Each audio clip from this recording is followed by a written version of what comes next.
शिवाय गुरवे नमः।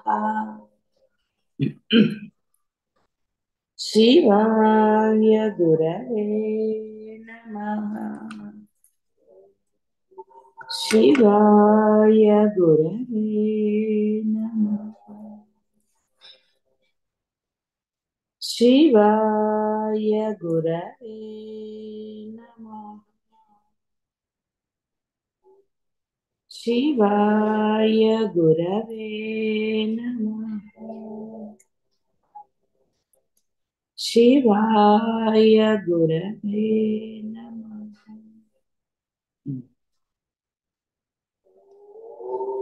బంధములతో ఉన్నవాడే,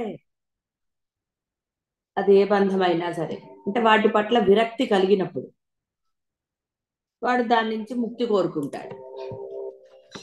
బంధమే లేనివాడు ఎలా ముక్తి కోరుకుంటాడు? బాధలు లేనివాడు ఈ బాధలు నాకు వద్దు అనలేదు. ఆనందంగా ఉన్నవాడు ఎప్పుడు కూడా ఆనందం నాకు వద్దు అనడు. డిఫరెన్స్ చేస్తా, మీకు ఒక సెకండ్ ఆలోచించినా తెలుస్తుంది. ఆనందాన్ని ఎవరు ఎప్పుడూ వద్దనరు, దుఃఖాన్ని ఎవరు కావాలనుకో, దుఃఖం పోవాలనే కోరుకుంటారు. అస్సలు దుఃఖం అనేది లేసమాత్రంగా కూడా అక్కర్లేదనే అంటారు. అది కాబట్టి బంధం ఉన్నవాడికే బాధలు, అంటే ఆ దుఃఖాలు. మరి బంధమే లేనివాడు, కాబట్టి బంధ రాహిత్యంతో ఉండాలి. అది ఇక్కడ ఆ బంధం నుంచి ఎలా ఇది అవ్వాలి అనేది ఎవరి విఘ్నతతో వారికి ఉంటుంది. అంటే బంధము అంటే కేవలం మనుషులతోనే కాదు, వస్తువులతో కూడా అని తెలిసింది. కాబట్టి ఎక్కడ ఎలా ఉండాలో తెలుసుకోవాలి.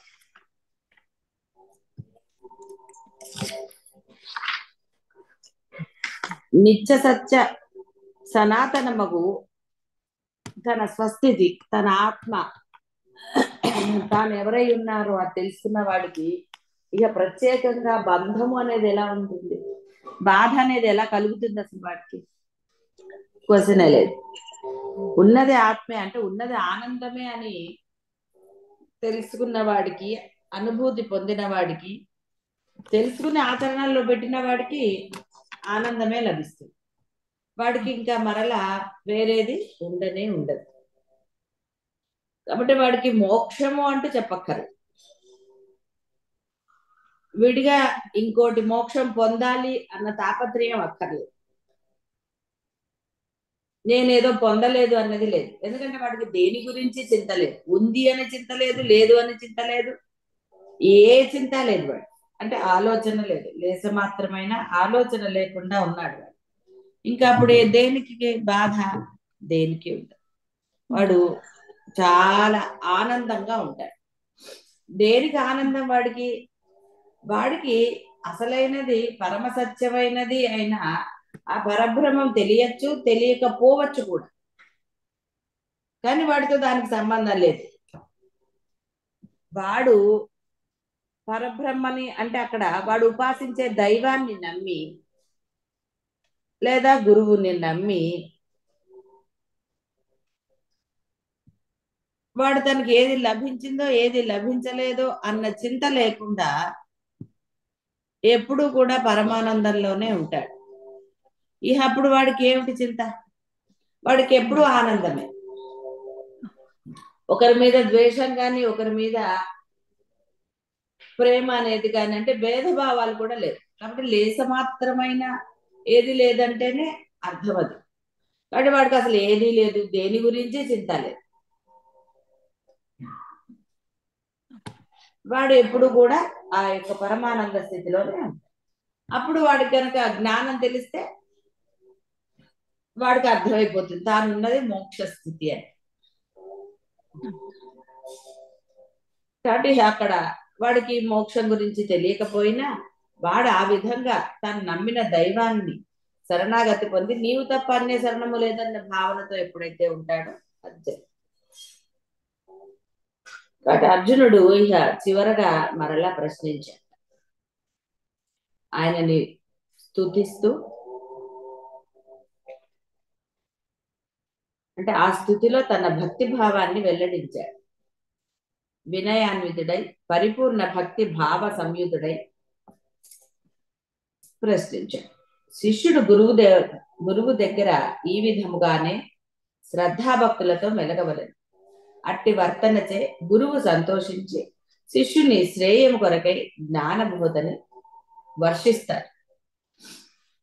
అప్పుడు పరమాత్మ చెప్తున్నాడు, కామ్యకర్మలను వదులుటయే సన్యాసమని కొందరు పండితులు చెప్తారు, మరికొందరు సమస్త కర్మముల యొక్క ఫలమును త్యజించుట అంటారు.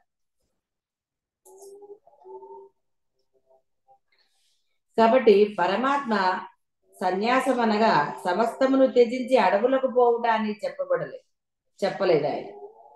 కామ్యకర్మలను త్యజించుటయే సన్యాసం అని చెప్పారు. కామ్యకర్మము అంటే అర్థమైంది కదా. కామ్యం ఆశించటం అనండి, ఇష్టపడటం అనండి, ఇష్టం లేకపోవటం అనండి, ఏదైనా సరే కామ్యమే. ఇష్టంగా చేసినా అది కోరికే, ఇష్టం లేకుండా చేసినా కోరికే కదా. నాకు ఇష్టం లేదు అన్నది కూడా కోరికే. కాబట్టి అలాంటి కర్మలన్నీ, అందుకనే ధర్మము చెయ్యాలి. ధర్మం కూడా కర్మే కాదనట్లే. అయితే అక్కడ కామ్యం ఉండదు, ఇష్ట అయిష్టాలతో పని లేదు, పని జరుగుతుంది అంతే. ఆ పని పట్ల ఎటువంటి భావన లేదు, ఆశించటం అనే ప్రత్యేకమైన ఒక అభిప్రాయం లేదు. కాబట్టి కామ్యకర్మలను త్యజించుటయే సన్యాసం. ఇట్టి సన్యాసమును గృహస్థులు ఆచరించవచ్చు. నిష్కామ కర్మలను ఆచరించువాడు, కామ్యకర్మలను త్యజించువాడు సన్యాసియే. సమస్త కర్మల యొక్క ఫలమును త్యజించువాడు అతడు ఏ ఆశ్రమున ఉన్నప్పటికీ త్యాగియే అవును. అంటే మోక్షాన్ని పొందుతాడు. త్యాగి అంటే ముందరే మీ అందరికి డెఫినేషన్ చెప్పబడింది కాబట్టి ఇప్పుడు మళ్ళీ త్యాగి అంటే ఈయనెవరు కొత్తగానే మీరు భావించగలరు. త్యాగి అన్నా మోక్షగామి అన్నా ఏదైనా వీళ్ళందరూ ఒకటే. నిష్కామ కర్మలు అంతే, అంటే ఏది ఆశించలేదు. ఆ యొక్క అంటే కామ్యమే లేదు అక్కడ, తన ధర్మాన్ని ఆచరించాడు అంతే. కాబట్టి ధర్మంలో మళ్ళీ ఆశించటం అంటూ లేదు, చెప్పుకోవటం లేదు, నేను అన్న ఐడెంటిటీ లేదు. నేను అన్న ఐడెంటిటీ లేనప్పుడు అది నిష్కామం అవుతుంది. అంటే కామ్యము లేని కర్మ నిష్కామం అవుతుంది, ఎందుకంటే ఆశించలేదు కాబట్టి. ఆశించినప్పుడు బాధ ఏముంది. కాబట్టి పరమాత్మ చెప్తున్నారు, నిష్కామ కర్మ సమస్త కర్మముల యొక్క ఫలాన్ని త్యజించేవాడు. అంటే ఏది ఆశించలేదు ఫలమును, అది ఏంటి వస్తుందో వాడికి తెలియదు. ఎందుకంటే అది వాడు చేసేది మంచి పని, మంచి పనికి మళ్ళీ ఆశించటం దేనికి. మంచి మనసు ఉన్నవాడు మంచి పనులు చేస్తాడు, ఆశించ. ఎక్కడా కూడా ఇది చేశా కాబట్టి నేను ఇది పొందాలి, పొంది తీరాలి అనే అభిప్రాయం లేవు. అందుకే పదే పదే చెప్పింది, పిల్లల్ని మీరు పెంచారు అంటే, తల్లిదండ్రులను చూస్తున్నారు అంటే అది మీ ధర్మం అంతే. అంతే తప్ప నేను కాబట్టి చూస్తున్నానని కానీ, నేను కాబట్టి కష్టపడి పెంచానని కానీ ఇలాంటి భావాలు ఉండరాదు. ఆ భావాలు మిమ్మల్ని బాధలకు గురి చేస్తాయి, అనవసరమైన లంపటంలోకి, అంటే ఇంకా తాపత్రయాలను పడేస్తుంది. నా ధర్మం నేను చేశాను అనుకున్న వాడికి ఏ గోల ఉండదు, ఎప్పుడూ ఉండదు. మీరు ఎప్పుడైతే మీలోని ఆ భావాలు తీసేస్తారో మీకు దాని యొక్క గొప్పతనం, అంటే నిష్కామ కర్మ యొక్క గొప్పతనం మీకు అర్థమవుతుంది, అనుభవంలోకి వస్తుంది. కొందరు బుద్ధిమంతులు దోషము వలె కర్మ విడిచిపెట్టదగినదని చెప్తారు. కొందరు యజ్ఞము దానము తపస్సు విడవాలి అని చెప్తారు. కర్మ ఉపాధికి, అంటే శరీర ఇంద్రియ మనములకు సంబంధించింది కావునను ఉపాధి భ్రాంతిజన్యమైనది కనుక ఆత్మ సర్వసాక్షి కావున కర్మ దోషపగిది కర్మను అంటే కర్మ దోషము అని త్యజింపదగినదని కొందరి అభిప్రాయం. కర్మ బొత్తిగా వదిలినచో జీవునకు చిత్తశుద్ధి ఎట్లు కలుగును, అసలు దేహయాత్రే ఎట్లు జరుగునని భావించి కొందరు చిత్తశుద్ధి కర్మలకు తపో యజ్ఞ దానాది కర్మలు వదలదగినవి కావని చెప్తారు. ఇలా ఒక్కొక్కరికి ఒక్కొక్క అభిప్రాయం. అందరూ అంతే, తాను చేసిందే న్యాయం అని చెప్తారు కదా, వాళ్ళు అనుకున్నదే ధర్మం అంటారు. ఇలా రకరకాలుగా ఉంటుంది. ధర్మము అంటే అక్కడ నువ్వు ఆశించలేదు. ఇప్పుడు అవతల వాడికి అది క్షేమమా నీకు క్షేమమా ఏమిటి అనేది నీకు లేదు. ఇది నా ధర్మం. పిల్లవాడు ఏడుస్తాడని మందేయటం మానేస్తుందా తల్లి? వాడికి ఇది అవుతుంది, వాడికి మంచి జరుగుతుందని కదా వేస్తుంది. పిల్లవాడు ఏమంటాడు, నేను వేసుకోను చేదుగా ఉందని ఏదో అంటాడు. అన్నంత మాత్రాన తల్లి మానేస్తుందా? మానేయదు. అలాగే అంటే అది ధర్మం. పిల్లవాడికి బాగాలేనప్పుడు తల్లి వాడిని సంరక్షించటం తల్లి తండ్రుల ధర్మం అంతే.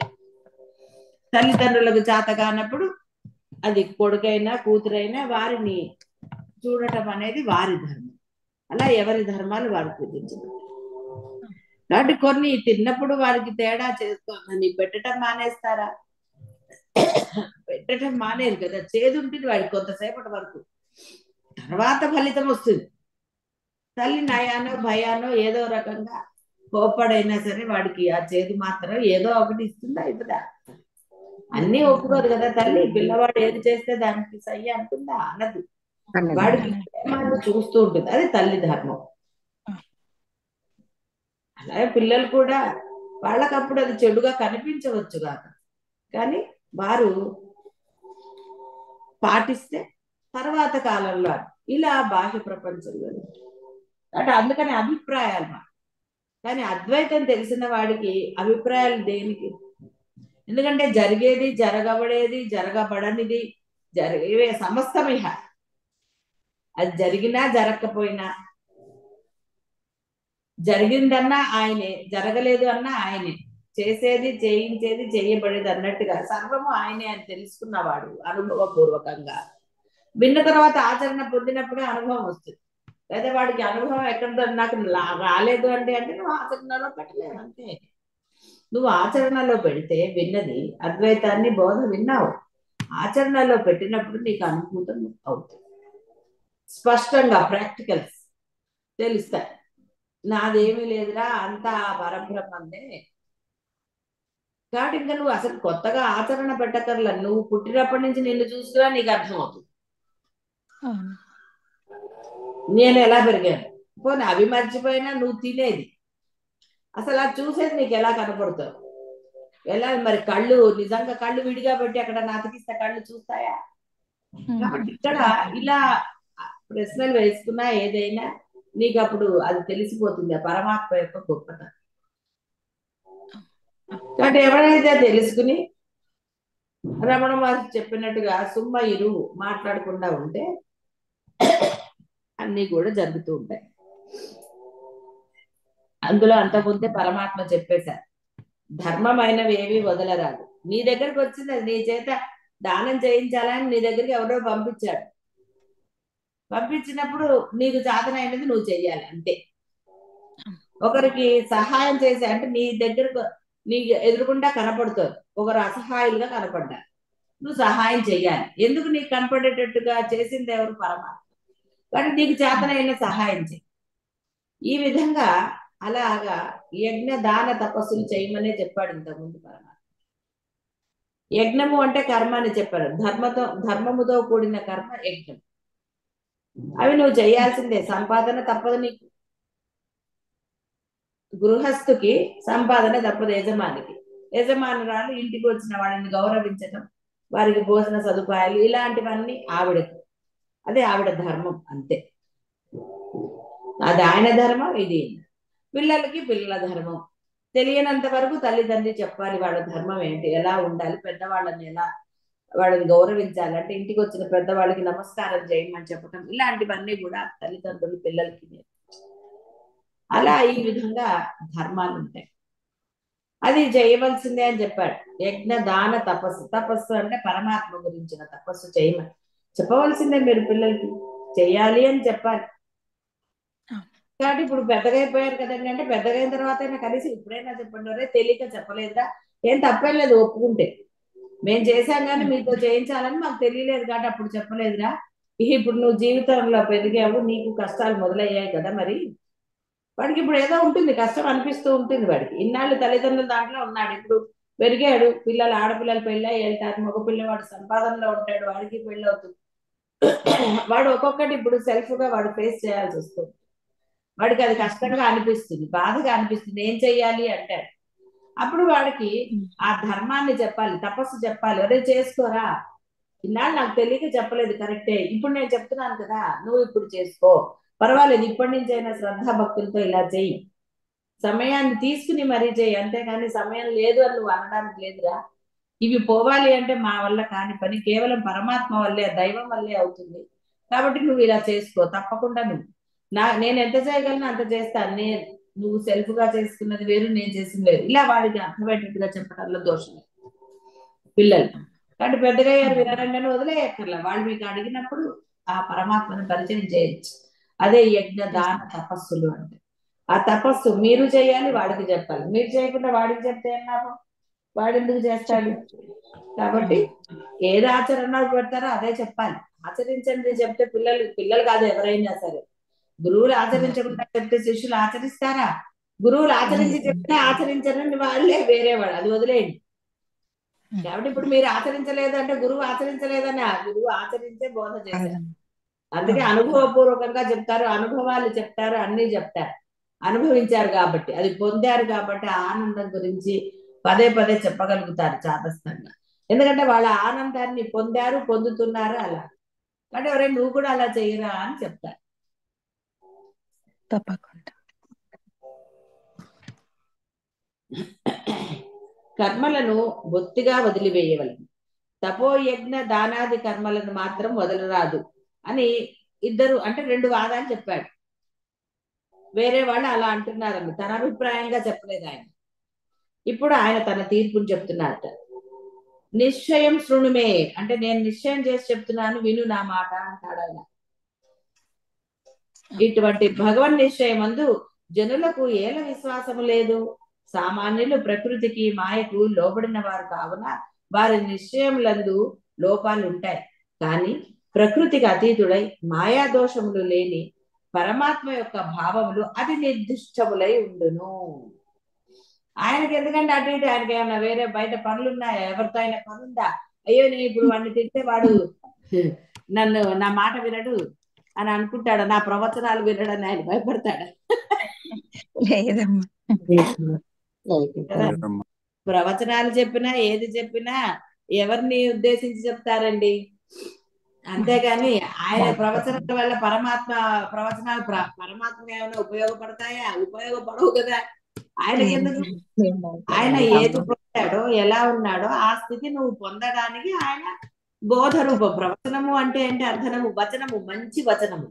ప్రవచనం మంచి వచనం అంటే నీకు ఉపయోగపడే వచనం, అదే బోధ అన్నారు.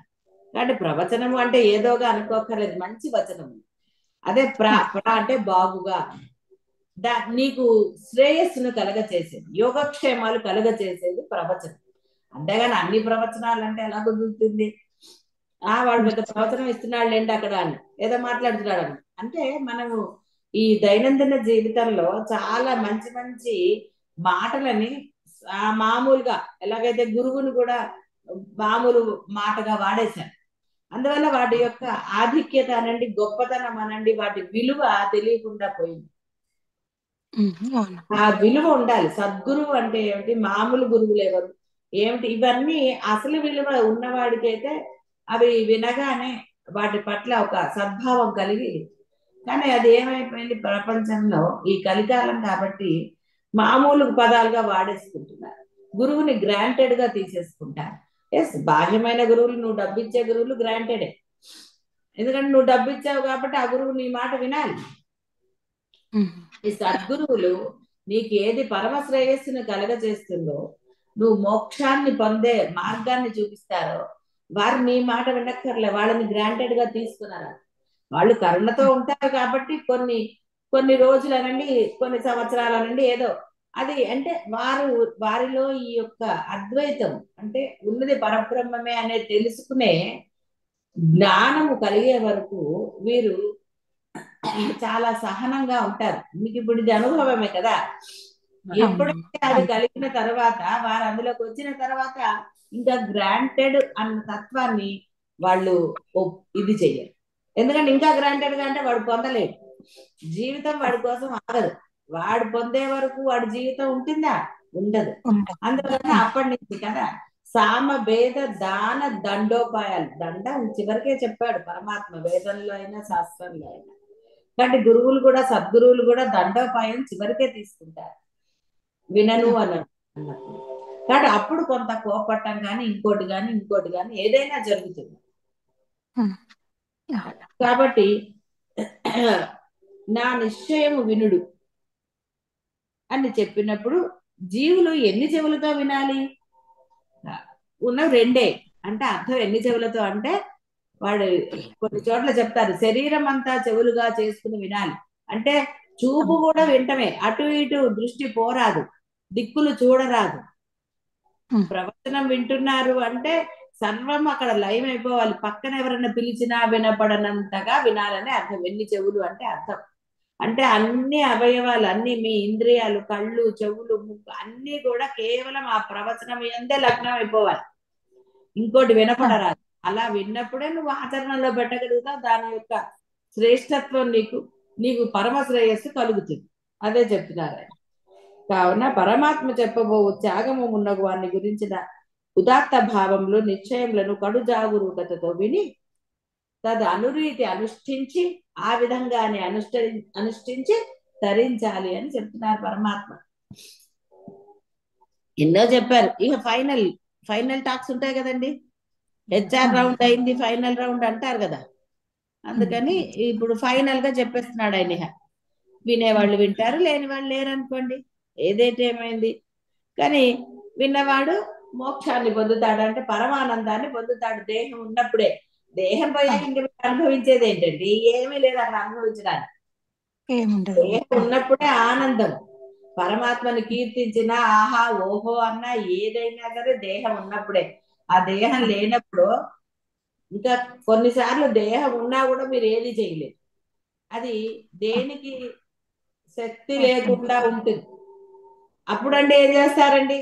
దేహం ఉన్నా కూడా ఏమన్నా ఉపయోగమా? అందుకని ఈ ఇంద్రియములన్నీ పనిచేస్తున్నప్పుడే మీకు ఆ యోగ్యత, ఆ అర్హత పరమాత్మ మీకు ఇచ్చినప్పుడే దానిని జాగ్రత్తగా మనసా వాచా కర్మన విని ఆచరణలో పెట్టాలి. ఇప్పుడు ఆచరణలో పెట్టగలుగుతారు, విచక్షణతో కొంచెం ఆలోచించగలుగుతారు, ఇది చెయ్యొచ్చా చెయ్యకూడదా అని. నాకు ఇష్టము, నేను ఇంతే చేస్తాను అంటే వాడిని ఎవడేం చేయలేడు. వాడిని ఎవడేం చేస్తాడు? నిన్న మొన్న ఎవరో చెప్పారు, వాడేదో బండి మీద ఫిట్స్ చేస్తే ఏదో చనిపోయాడా ఏదో అలా. ఎందుకు వచ్చింది చెప్పండి? ఓవర్ యాక్షన్ కాకపోతే ప్రాణం మీదకి తెచ్చుకుంటాడు, ప్రాణం పోయాక ఇంక వాడు చేసేది ఏంటి? నేను ఇంతే చేస్తానండి, నేను ఇలాగే బతుకుతానండి అంటే ఎవరేం చేయలేరు. నీకు పరమాత్మ అద్వైతం వినే యోగ్యత ప్రసాదించాడు. ఆ యోగ్యతని నువ్వు యోగంగా మార్చుకోగలగాలి. ఈ యోగ్యత అనేది అందరికీ లభించేది కాదు. అంత తేలిగ్గా మీకు లభిస్తుందని మీరు భావిస్తే అది మీ దోషమే. ఎందుకంటే ఎంతో మంది బయట సంగతి వదిలేయండి, మీ వాళ్ళే ఉన్నారు బోడు మంది, అందరూ వింటున్నారా? అందుకని ఆయన ముందే చెప్పాడు కష్టిత్ ధీర అని. కొంతమంది వింటారు, కొంతమంది చదువుతారు, కొంతమంది అది చేస్తారు. కానీ ధీరుడైన వాడు, నిర్భయత్వం ఉన్నవాడే ఆచరణలో పెట్టి ఆ అసలైనది పొందుతాడు అని చెప్పారు. కాబట్టి ఏమంటే కొందరు అనేది చెప్పారు కదండి అంటే, ఆ కొందరులో నువ్వెందుకు ఉండకూడదు అనేది ప్రశ్న వేసుకోవాలి, అంతే తప్ప అబ్బాయి కాదండి ఇంకా నాకు చాలా కోరికలు ఉన్నాయి అవన్నీ ఉన్నాయంటే, ఇక్కడ వాడికి అర్థం కాదు ఏంటంటే ఇంత విన్నా కూడా అంటే వాడు శ్రద్ధగా వినలేదండి. మరి నీ సమస్త కోరికలు ఆయన తీరుస్తాడా? అది నీకు శ్రేయస్సును కలగజేసేవి నువ్వు అడగక్కర్లేదు ఆయన్ని, ఆయనే తీరుస్తాడా అన్న మాట వాడు వినలేదు. అంటే శ్రద్ధ పెడితే కదా ఏదైనా వింటాడు. అందుకని ఇక్కడ పరమాత్మ చక్కగా అతి నిర్దిష్టముగా అంటే చాలా చక్కగా చెప్పాడు ఆయన. ఆయన ఎవరికి భయపడక్కర్లా, ఆయనకి ఎవరితో అవసరము లేదు, ఆయన ఏది కోరుకోడు. ఆయనని పరమాత్మని ఆ అర్జునుడు వేడుకున్నాడు కాబట్టి వినయంతో చెప్పాడు. అందుకనే వినయం అని ఎందుకన్నారంటే, ఆ వినయం ఉన్నవాడే శ్రద్ధగా వింటాడు, వినయం లేనివాడు సరే చెప్పండి ఏదో ఒకటి అంటే. అందుకని ఏదో ఒకటి చెప్పండి, ఏ చెప్పినా పర్వాలేదు, మీరు ఏ చెప్పినా మాకు ఇదేనండి, ఇవన్నీ డైలాగులు కాదు. అందుకని వినయంగా ఇందాక పైన చెప్పింది అదే, గురువుని ఎలా అడగాలో చెప్పారు. అట్లా వినయ విధేయతలతో గనక అడిగితే ఆ వినయం అక్కడ ఉంది కాబట్టి వాడు శ్రద్ధగా వింటాడు. వినయం లేని వాళ్ళు ఏం శ్రద్ధగా వింటారంటే దిక్కులు చూస్తారు. పక్క వాళ్ళని చూస్తారు, వెనక వాళ్ళని చూస్తారు, లేకపోతే సెల్ చూస్తారు, లేకపోతే టైం చూస్తారు, రకరకాలుగా ఉంటుంది. వాడిది అక్కడ శ్రద్ధ నిలవదు కదా. వినయంగా ఉండేవాడు లేదు, గురువు చెప్పింది నా పరమ శ్రేయస్సు కానీ ఎవడికి వాడు భావించాలి. అంతేగాని వాడు కదండి ప్రశ్న అడిగింది, వాడు వింటాడులే, నేను వినక్కర్లేదు అనుకుంటే అది. కానీ వినయం లేని వాళ్ళు ఇలా అనుకుంటారు, నేను కాదు కదా అడిగింది, నాకు తెలుసు అది అంటారు. వినయం లేని వాళ్ళు అన్ని తెలుసు అంటారు. గొడవే లేదు అప్పుడు గురువుకి అసలు, ఎందుకంటే వాళ్ళు ప్రశ్నలు వేయరు కాబట్టి గురువుకు చెప్పాల్సిన ఆవశ్యకత లేదు. కాబట్టి ఆయన చెప్తున్నవి జాగ్రత్తగా విని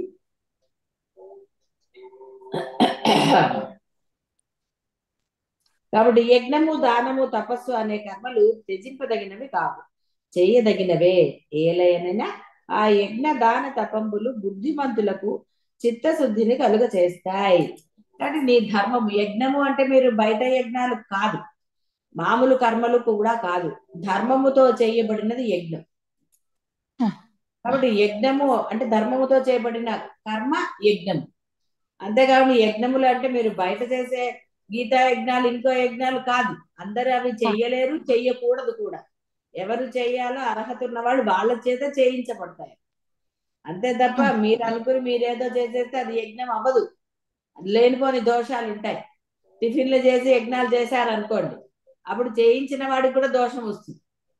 ఎందుకంటే వాడు యాక్సెప్ట్ చేశాడు, వీడు భోజనం చేసి టిఫిన్ ఏదో తినొచ్చు, అందుకనే పరమాత్మ ఫలం తినమన్నాడు. కాబట్టి అలాంటి వాటి గురించి కాదు ఇది.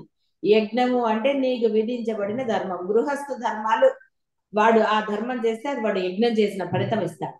సన్యాసి తన యొక్క ధర్మాన్ని ఆచరిస్తే అది యజ్ఞంతో సమానం అంటాడు. ఒక రాజు అలాగా ఎవరి ధర్మాలు వాళ్ళకు ఉన్నాయి. ఆ ధర్మాన్ని వాళ్ళు ఎప్పుడైతే ఆచరణలో పెడతారో అది యజ్ఞంతో సమానంగా, ఎందుకంటే నువ్వు యజ్ఞాలు చేయలేవు కాబట్టి ఆ యజ్ఞ ఫలితం నీకు ఇస్తాను పొమ్మన్నాడు పరమాత్మ. ఆ ఫలితం వల్ల వాడి చిత్తశుద్ధి ఏర్పడుతుంది, వాడికి అనవసరమైన కోరికలు నశిస్తాయి. ఇది నాకు అక్కర్లేదు, ఎందుకు దీని వెంట నేను పరిగెడుతున్నాను అన్న విచక్షణ వాడికి కలుగుతుంది. ఫలితం ఏమిటి అంటే ఏది మంచి ఏది చెడు అని నిర్ణయించుకునే విచక్షణ జ్ఞానాన్ని పరమాత్మ వాడికి ఇస్తాడు. అందువల్ల యజ్ఞం అంటే ధర్మముతో చేయబడిన కర్మ. అది గృహస్థ, పిల్లవాడ, ఏదైనా సరే, ఏ బంధంతో ఉన్నవాడైనా సరే. మళ్ళీ ఊరికే బంధం లేదని చెప్పను నేను, అందువల్ల గృహస్థు అనేసాను. వాడు గృహస్థుగా ఉన్నాడా, విద్యార్థిగా ఉన్నాడా, ఏదైనా సరే. ఎందుకంటే కొంతమంది చిన్నపిల్లలు కూడా 10-15 ఏళ్ల పిల్లలు అయినా కూడా చాలా మెచ్యూర్డ్ గా బిహేవ్ చేస్తున్నారు మనం అంటాం. వాడు ఎందుకు, వాడు చెయ్యొచ్చు చేయకూడదు అన్న జ్ఞానం వాడికి అప్పుడే కలిగింది. కాబట్టి వాడికి ఆ జ్ఞానంతో ఉన్నవాడు కాబట్టి వాడి ధర్మాన్ని వాడు ఆచరించాడు. కాబట్టి ధర్మముతో ఉన్నదే యజ్ఞం. ఆ ఫలితం ఇస్తాడు, యజ్ఞ ఫలితాన్ని ఇస్తాడు. నీకు చేసే ఏది లేదు అర్హత, నీకు మంత్రాలు రావు, పోనీ ధనము లేదు, ఇంకోటి లేదు అనుకుందాం. కాబట్టి ఇవేవీ లేనివాడు మరి యజ్ఞం ఎలా చేస్తాడు, బాహ్యమైనది. అందువలన ఆ పరమాత్మ అత్యంత కరుణతో చెప్పాడు, అరే నీ ధర్మాన్ని నువ్వు ఆచరించరా, అది యజ్ఞంతో సమానము. అంటే అర్థం యజ్ఞంతో సమానం అంటే నువ్వు ఆ యజ్ఞం చేస్తే ఆ యజ్ఞము యొక్క ఫలితం ఎంత ఉంటుందో ఆ ఫలితాన్ని నేను నీకు ఇస్తాను. ఆ ఫలితం వలన వాడు ఈ యొక్క ఉచ్చ నీచములు అంటారు, అంటే ఏది చెయ్యాలి ఏది చెయ్యకూడదు, ఎలా ఉండాలి ఎలా ఉండకూడదు, ఇలాంటి వాటన్నిటి యొక్క విచక్షణ జ్ఞానం వాడికి కలుగుతుంది. మనసు శుద్ధి పొందుతుంది. తాను అనుకున్నదే కరెక్ట్ అని అనకుండా, అంటే ఆ మూర్ఖత్వపు జోలికి వెళ్లకుండా విచక్షణ కలుగుతారు. విచక్షణ మూర్ఖత్వానికి చాలా తేడా. విచక్షణ ఉన్నవాడు మంచి చెడులు ఆలోచిస్తాడు. ఒకళ్ళు చెప్పినా తాను అనుకున్న వాటి పట్ల కూడా వాడు ఆలోచిస్తాడు. విచక్షణ ఉన్నవాడు ఇది మంచా కాదా, దీని వలన ఏమిటి, నాకు నష్టమా అవతల వాడికి నష్టమా, అసలు ఏమిటి అనేది విచక్షణ, అది వాడికి కలుగుతుంది. అదే మూర్ఖులకి కలగదు. వాడు నేను అనుకున్నదే కరెక్ట్ అంటాడు. అది ధర్మం కాదా అని వాడికి అనవసరం. వాడు అనుకున్నాడు అంటే వాడు అదే ఆచరణలో పెడతాడు, ఇంకెవడు చెప్పినా వినడు. అంటే అర్థమైంది వాడికి ఆ యొక్క ఇది లేదు అని, పరమాత్మ అనుగ్రహం లేదు. మొన్న ఒకసారి చెప్పు, అలాగే వాడికి అనుగ్రహం లేనప్పుడు వాడు అలాగే ఉంటాడు. వాడు అనుకున్నదే కరెక్ట్ అంటాడు, ఏవో కారణాలు వెతుకుతాడు, కారణాలు దానికి జోడించి ఇది కరెక్ట్ అంటాడు. అందుకని యజ్ఞము అంటే బాగా గుర్తుపెట్టుకోండి, ధర్మముతో చేసినది యజ్ఞం. అది తప్పకుండా మీకు విచక్షణ జ్ఞానాన్ని ఇచ్చేస్తుంది. తర్వాత దానము, దానం గురించి కూడా చాలా చెప్పబడి అవసరంలో ఉన్నవాడికి ఇచ్చింది అదే దానం. అంతే తప్ప నేను అనుకున్నాను కాబట్టి వీళ్ళకి ఇస్తాను వాళ్ళకి ఇస్తాను అదంతా బంధములకి, నువ్వు ఆశించో ఆశించలేదో ఏదో అవన్నీ పక్కన పెట్టే. అవసరం లేకుండా ఒకడికి ఇవ్వటం దేనికండి? లేదమ్మా అవసరం వాళ్ళకి అవసరం లేదు. వాళ్ళకి నువ్వు ఏది ఇచ్చినా వాడు కట్టుకుంటాడా కట్టుకోడా, వస్త్రమైతే అవన్నీ వదిలిపెట్టేది. అది దానము అనబడదు. ఇంకా అసలైన ముఖ్యమైనది ఏంటంటే భావనతో చేసేది, ఇచ్చేది ఏది దానం కాదు. అందుకని అక్కడ ఒక్కసారి ఈ యొక్క గ్రహణ సమయంలో దానం చేస్తే చాలా ఎక్కువ ఫలితం అన్నారు.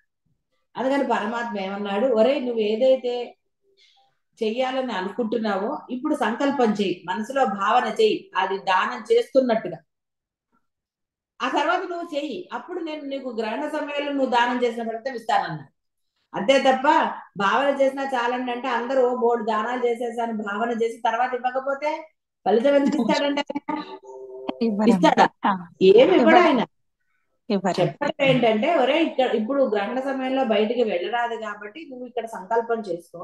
అంటే సంకల్పం అంటే ఇక్కడ మనసులో భావన చేయి, దానం చేస్తున్నట్టుగా. నువ్వు ఏది చేస్తాననుకున్నావో అది దానం చేసినట్టుగా ఒక భావన చేసుకో. ఆ తర్వాత గ్రహణ సమయం అయిపోయిన తరువాత నీవు ఆ దానాలు చేయి, అప్పుడు దాని యొక్క అత్యంత ఫలితం ఇస్తానన్నారు. ఎందుకు ఉపవాసాలు ఏకాదశులకి వాటికే చేయమన్నారు? అరే నువ్వు మామూలు రోజుల్లో ఉపవాసం చేసి లేకపోతే ఒకరి మీద కోపంతో ఉపవాసం చేస్తే అది ఫలితం లేదురా. కాబట్టి ఇలాంటి రోజుల్లో కనుక ఉపవాసం చేస్తే నీకు అత్యంత ఫలితం లభిస్తుంది అని చెప్పాడు. అందుకని ఆ ఫలితం అంటే ఏంటి? కోరిక. ఫలితం దేనికండి? కోరికే కదా. ఈ కోరికలు తీరుతాయి, ఇన్ని ఏకాదశులు చేస్తే ఇది, ఇలా చేస్తే అది అని ప్రాపంచకం చెప్పాడు. కానీ పరమాత్మ ఏమంటాడు, అరే నువ్వు అసలు ఏది కోరుకోకుండా నువ్వు ఉపవాసం చేయి, అప్పుడు ఏ రోజు చేసినా పర్వాలేదు. పరమాత్మ సన్నిధిలోనే ఉన్నాను, పరమాత్మ పురీతితో. ఎందుకంటే నేను తింటే నిద్రపోతాను, పరమాత్మని ధ్యానం చేయలేనని క్షేత్రానికి వెళ్ళారనుకో, ఆ క్షేత్రంలో అలా ఉండగలిగితే ఉపవాస పరమాత్మ సమీపంలో ఉంది, అనవసరమైన నిద్ర ఆహార విషయాలను శ్రద్ధ పెట్టకుండా అలా ఉంటే అప్పుడు నీకు వాటి. అందుకని అలా చెప్పబడింది వేదంలోంచే తీసుకుని ఇవన్నీ చెప్పబడ్డాయి. కాబట్టి దానము అంటే అర్థము నువ్వు మనసులో ఏది లేకుండా ఎవరికి ఇచ్చినా సరే అని ఒకటి చెప్పాడు, అది నేను స్వీకరిస్తాను. కృష్ణార్పణ, పరమాత్మని తలుచుకుని నువ్వు చేయరా, ఏది చేసినా సరే నువ్వు ఆ విధంగా గనక పరమాత్మకి నేను చేస్తున్నాను ఇస్తున్నాను అని నీ భావన ఉన్నప్పుడు అది దానం కిందకు వెళ్తుంది. అంటే ఆ ఫలితాన్ని, అయితే ఈ ఫలితము బాహ్యానికి సంబంధించింది కాదు. ఇక్కడ చెప్పబడిన ఈ యజ్ఞ దాన తపస్సులు అనేవి కేవలం అద్వైతానికి సంబంధించిన, అంటే నీకు పరమ శ్రేయస్సును కలగ చేసేవే. చిత్తశుద్ధి, ఆ చిత్తంలో ఏది లేనప్పుడే నీకు మోక్షం లభిస్తుంది. ఏది రావటం లేదండి, ఎంత ప్రయత్నించినా నాకు ఆలోచన రావట్లేదు, ఒకరి మీద కోపం రావట్లేదు అంటే అదే చిత్తశుద్ధి. ఏదో పిల్లలు అల్లరి చేసినప్పుడు ఒక పాడు పని చేసినప్పుడు ఆ కఠినంగా కోప్పడి మనలా మామూలుగా ఉంటారు మీరు, ఎందుకంటే మీ పిల్లలు కాబట్టి. అంటే ఆ భేదభావం మీలో ఉన్నది. మరల చెప్పుకోరు వాడు వేధ పదే, వేరే వాళ్ళ పిల్లలు చేస్తే పదే పదే చెప్తారు వాడు ఆ వేధ పని చేశాడు అని. అలా కాకుండా ఎవరు చేసినా అసలు అది తలుచుకోకుండా వాడి చెడ్డతనాన్ని స్మరించకుండా అలా ఉండాలి. కాబట్టి ఇక్కడ మీరందరూ కూడా ఈ దానము అంటే ఫలాపేక్ష లేకుండా అనండి, ఏది ఆశించకుండా చేసేదే దానం. అది అప్పుడు ఎవరికి ఇచ్చినా పర్వాలేదు, ఎందుకంటే అప్పుడు నీకు మా బంధువులు అన్న ప్రత్యేకమైన గుర్తింపు లేదు. గుర్తింపు లేనప్పుడు చేసేది దానమే. మా వాళ్ళు, మా అక్క మా చెల్లెళ్ళు లేకపోతే మా అన్నలు మా వదిళ్ళు ఇలాంటి భావనతో కనుక నువ్వు చేస్తే అది నీకు చిత్తశుద్ధి ఎక్కడ ఇస్తుందంటే చిత్తంలో ఉంది కదా లోపల నా నా నా నా. కాబట్టి అది గోవింద. కాబట్టి చిత్తంలో ఏది లేదు, అందరూ సమానమే. నాకు ఎవరైనా సరే అన్ని ఒకటే రకం కొనుక్కుని అందరికి వచ్చిన వాళ్ళందరికి ఇవ్వగలుగుతారా?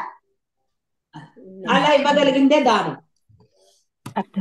అది ఒక రకమైన దానం. ఏ భావము లేకుండా అందరికీ సమానంగా, అందరినీ సమానంగా చూడటమే దానం. ఇస్తున్నారు కాబట్టి దాన్ని దానము అన్నారు. అదే ఒకటి. తర్వాత అవసరానికి ఎవరైతే అవసరంలో ఉన్నారో వారికి సహాయం చేయటం దానం. ఇలా ఈ దానాన్ని మరి నువ్వు చెయ్యకపోతే నీ మనసు శుద్ధి ఎలా పొందుతుందండి? లోభత్వం అవ్వదు. చూపిస్తే, అందుకే కామ క్రోధ లోభాలు అన్నారు. అవసరం ఉన్నప్పుడు నువ్వు లోభత్వం చూపిస్తే నేను చూపించకూడదు. చేశాను, నువ్వు నేను చేశానన్న నీ చిత్తం శుద్ధి లేదు. లోపల నేను ఉన్నప్పుడు ఇంకా శుద్ధి ఎత్తుల్లో ఎలా ఉంటుందండి? నేను ఉండదు. లేనప్పుడే కదా శుద్ధము అని. ఇహ దానము తపస్సు. ఇహ తపస్సు గురించి చెప్పక్కర్లే కదా. సర్వకాల సర్వావస్థలే అనండి, భేదభావం లేకుండా ముందు రెండు చేసేస్తే ఆటోమేటిక్ గా తపస్సు అదే ఉంటుంది. అప్పుడు ఇంకా వేరే ధ్యాస గాని వేరేది గాని ఎందుకు వస్తుందండి మనసులోకి? వచ్చే రాదు. ఛాన్స్ ఏది? ఎక్కడుంది ఛాన్స్? రాదు. అసలు వచ్చే ఛాన్స్ లేనే లేదు అసలు. మీరు మీ యొక్క ధర్మాన్ని మీరు ఎవరికైతే ఇస్తున్నారో వాళ్ళకి, పిల్లలకు కూడా ఆహా నేను కాబట్టి ఇచ్చాను నగలు అనక్కర్లా. అది కాబట్టి అట్లా ఏ భావము లేకుండా మీరు ఏది చేస్తారో అది చిత్తశుద్ధిని కలగజేస్తుంది. కాబట్టి తపస్సు బ్రహ్మాండంగా జరుగుతుంది. మనసులో ఏదన్నంటే ఎక్కడ జరుగుతుందండి? ఏమీ జరగదు. జరగదండి. కాబట్టి ఆ యజ్ఞ దాన తపస్సులు బుద్ధిమంతులకు చిత్తశుద్ధిని కలుగచేస్తాయి.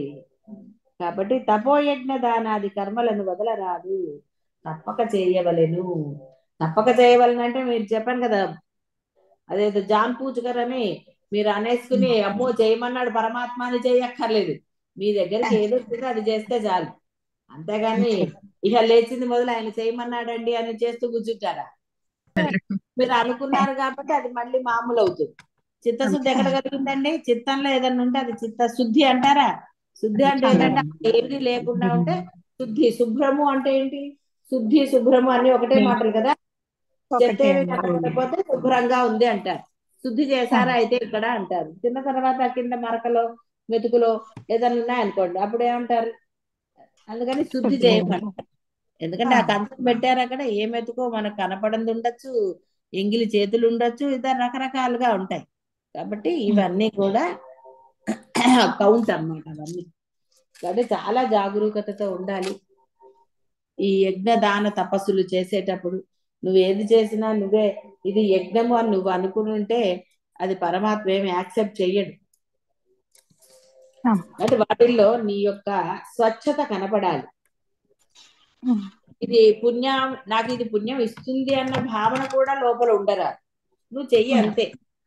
నేను కాబట్టి అన్న భావన. అందుకని నేను నిన్న చెప్పినట్టుగా నేను అనేది లేస మాత్రంగా కూడా ఉండరాదు. ఎట్టి పరిస్థితుల్లోనూ నేనుతో వ్యవహారం చెయ్యరాదు.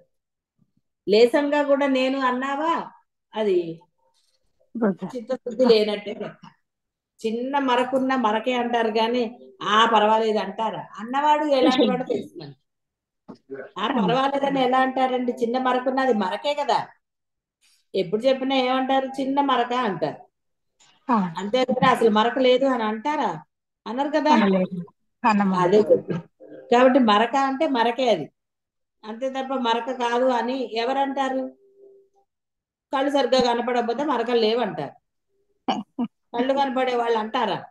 లేదు చూడు సరిగ్గా చిన్న మరక ఉంది అంటారు. అది మరక మరకే. మరక మంచిదే అంటే అది అడ్వర్టైజ్మెంట్. మరక మంచిదే అనుకుంటారండి. బద్ధకంగా ఉంటే ఆ మరక మంచిదేలే అంటారు.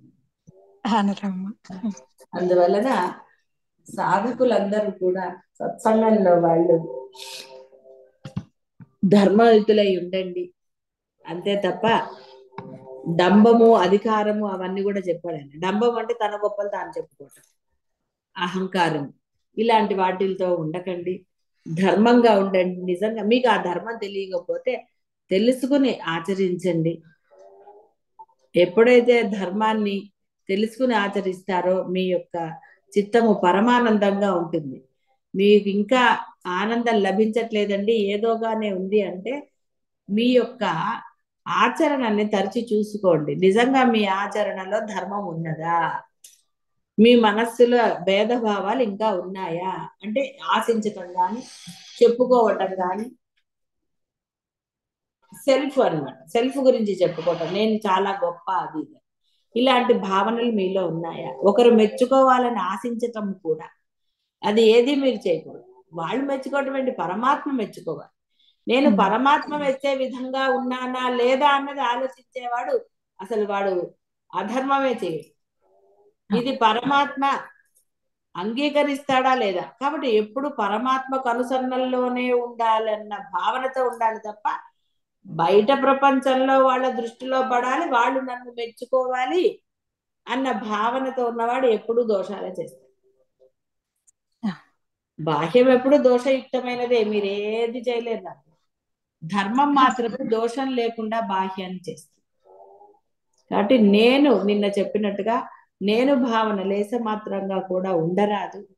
ధర్మ సంపన్నులై ఉండండి, ధర్మమే ఉండాలి. ఆ ధర్మం ఎప్పుడైతే మీరు చక్కగా ఆచరిస్తారో మీ యొక్క రక్ష వహామి అహం అన్నాడు ఆయన చూసుకుంటారు. అందరూ ఆ విధంగా చిత్తశుద్ధి పొంది మోక్షాన్ని పొందండి. శుభం భూయాత్. శివాయ గురవే నమః. శివాయ గురవే నమః. శివాయ గురవే నమః. శివాయ గురవే నమః. శివాయ గురవే నమః. శివాయ గురవే నమః.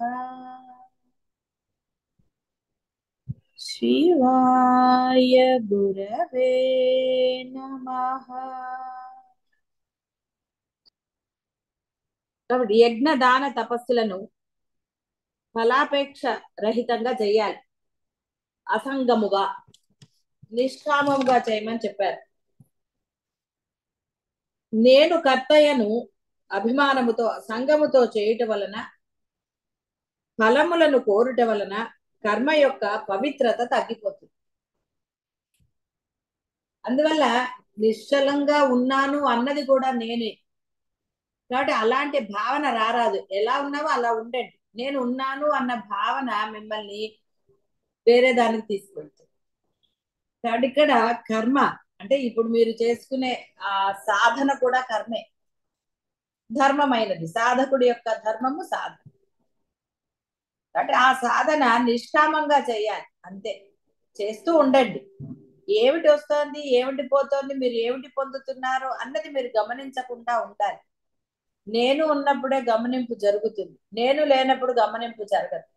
నీ ధర్మం ఏమిటి, నువ్వు సాధన చెయ్యటమే, నిష్కామమైన సాధన చెయ్యాలి, చేసుకుంటూ వెళ్ళటమే. ఆ దీక్ష పెట్టుకోవాలి, బ్రహ్మనిష్ట పెట్టుకుని చెయ్యాలి, అంతే తప్ప దాంట్లో మీరు ఏది ఒక భావన పెట్టుకున్నా అది నేనుతో ఉంటుంది కాబట్టి అది కామ్యకర్మ అయిపోతుంది. కామ్యకర్మ ఎప్పుడు కూడా చిత్తశుద్ధిని ఇవ్వదు. కాబట్టి చాలా జాగరూకతతో నిష్కామంగా మీ యొక్క సాధనను మీరు చెయ్యాలి. కర్తృత్వ అభిమానముతో చేయుటచే దోషం ఏర్పడుతుంది. కర్మలో దోషం లేదు, కానీ ఆ సంగముతో కామ్యముతో చేయటం వలన దోషం ఏర్పడుతుంది. కాబట్టి ముముక్షువులు అసంగముగా ఫలాపేక్ష రహితముగా కర్మలను ఆచరించాలి.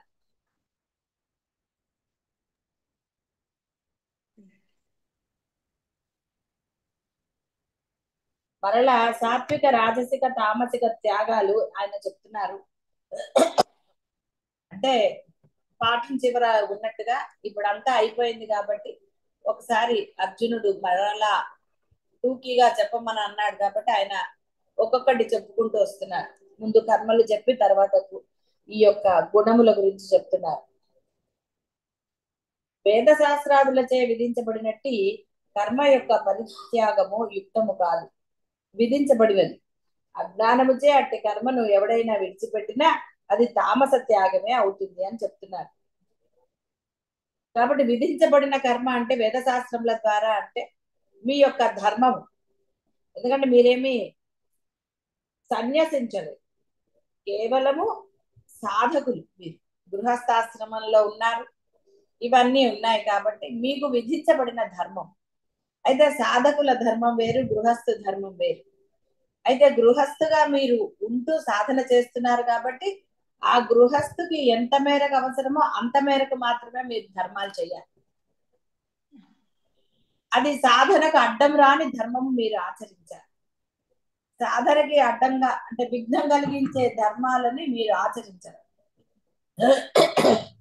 అయితే సాధకుడి లక్షణం తెలుసుకున్న తర్వాతే అది మీరు చెయ్యాలి. మీరు సాధకులు కారు అంటే మీకు కామక్రోధ లోభాలు ఉన్నాయన్నప్పుడు మీరు సాధకులు కారు.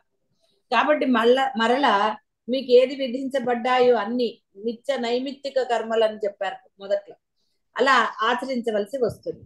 ఎప్పుడైతే ఆ గోల లేదో, మాకు అదంతా ఏం లేదండి, పరమేశ్వరుడు ఏది మాకు ప్రసాదించాడో అది మాత్రమే మేము ఆనందంగా స్వీకరిస్తున్నాం, అది ఏదైనా సరే పాజిటివా నెగిటివా సంబంధం లేదు, అలా ఉన్నాం, మేము జన్మ రాహిత్యాన్ని కోరుకున్నాం కాబట్టి మేము సాధకులుగానే మేము అంటే గృహస్థ సాధకులు, బాహ్య ప్రపంచంలో ఉన్న సాధకులు కాబట్టి వారికి కొన్ని నిత్య నైమిత్తిక కర్మలతో ఆవశ్యకత లేదు.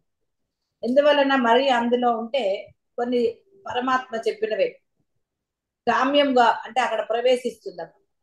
ఎందుకంటే ఒక గృహస్థు తన కుటుంబ శ్రేయస్సును కోరుకోవాలి. ఏది ఒకవేళ జన్మరాహిత్యం లేనివాడు, వాడు పిల్లలది అది అనండి ఇంకా రకరకాలుగా వాడి యొక్క కామ్యం ఉంటాయి, ఆ కర్మలు వాడు ఆచరించవలసి వస్తుంది.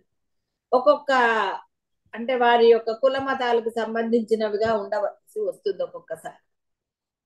ఎందుకు వాడు అందులో ఉన్నాడు కాబట్టి.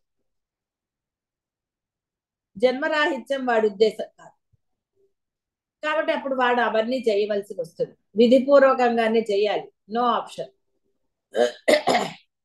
అయితే ఎప్పుడైతే అద్వైతం తెలియబడి